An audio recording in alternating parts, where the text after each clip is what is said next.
What happened to the California taxpayers' revolution started by Ronald Reagan, Howard Jarvis, and Paul Gann, which was supposed to stop government borrowing without voter approval? And did the U.S. Attorney General's Commission on Pornography in 1985 have any impact in protecting children from sexual exploitation? And whose idea was it to put the mentally ill out of the institutions in the 1970s so they could wander the streets? Stay tuned.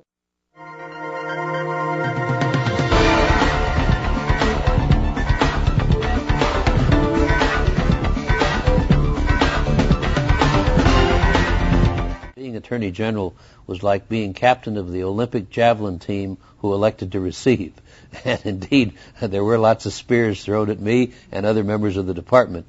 We asked him about some of the social issues faced by the Reagan administrations during his tenure, specifically about the taxpayer revolution which started in California with Proposition 1 in 1973, followed by the 1978 Howard Jarvis and Paul Gann Proposition 13. We needed something structurally in government, in the Constitution, or in the laws that would restrain spending and restrain the increase in spending that would require tax increases. And that's why he proposed in November of 1973 the tax limitation measure. But it started, as Ronald Reagan would say, a prairie fire across the country. So we had in Colorado more recently the Taxpayers' Bill of Rights. And now there's a similar measure being proposed, I believe, in the state of Minnesota and in other states, so that people throughout the country are recognizing the importance of having structural barriers to having politicians continue to raise taxes all the time, often way beyond the growth in population and the growth in the cost of living, and merely to finance increased government, which of course can be oppressive government as well. We have a system in California where the taxpayers are supposed to approve before bonds are issued, for example.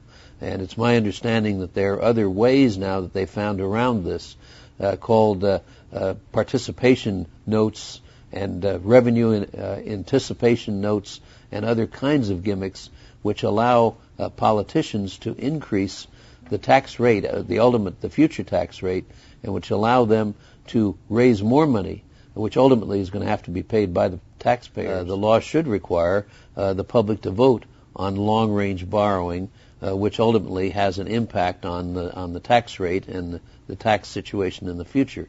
But there have been different schemes that have gotten around this, and I think those types of schemes ought to be discouraged.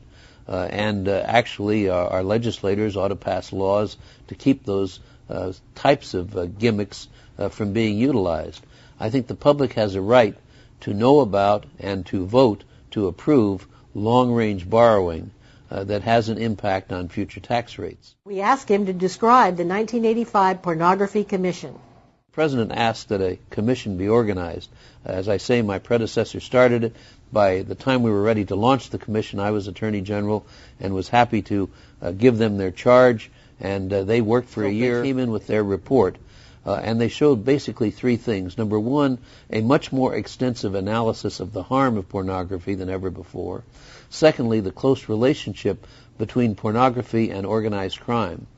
And thirdly, the pervasiveness of pornography in our society. I think we need a commission or some other body to do a comprehensive look at Internet pornography, the same way that the commission looked at pornography as it was then being distributed. Today, unfortunately, you have special interest groups like librarians who seem to be opposed to having protections for children in libraries. You have people who've opposed certain filters in the library so that they do not become the principal ways in which pornography is distributed. And I think that it would be good to have a comprehensive look at it and to have a commission or some other similar body to make recommendations for legislation and regulations that would protect children primarily and also prevent illegal pornography, illegal adult pornography, as well as child pornography from being widely distributed, particularly through public sources. We asked him what sparked the reform legislation for the mentally ill in California when Ronald Reagan was governor. The Reagan administration, from President Reagan on down, was very compassionate about doing something about people who, through no fault of their own, were involved in a situation where they were homeless. But a lot of the money that had been put into the homeless situation did not go to really solving the problem of homelessness. It went to really to the salaries of a lot of people in ancillary types of occupations, and a lot of the money appeared to be wasted. Many of the experts in the field of mental health at the time felt that warehousing mentally ill people in these various institutions was not the way to treat them, and that this only perpetuated their situation, actually in some cases made their condition worse. The problem, of course, that has happened is that in some cases people who are now on the streets refuse to take their medicine, refuse to participate in community clinics, and to do the things that are necessary. And so that's why we've had a continuing problem. And so the question is, which is better, to try to deal with the problem that we have with these people in communities or put them back into the warehouses again? Do you want to see all the revealing information on this program that the mainstream media won't tell you? You can view this entire program on your cable system. Visit our homepage and click on the channel guide to locate your channel and airtimes by community.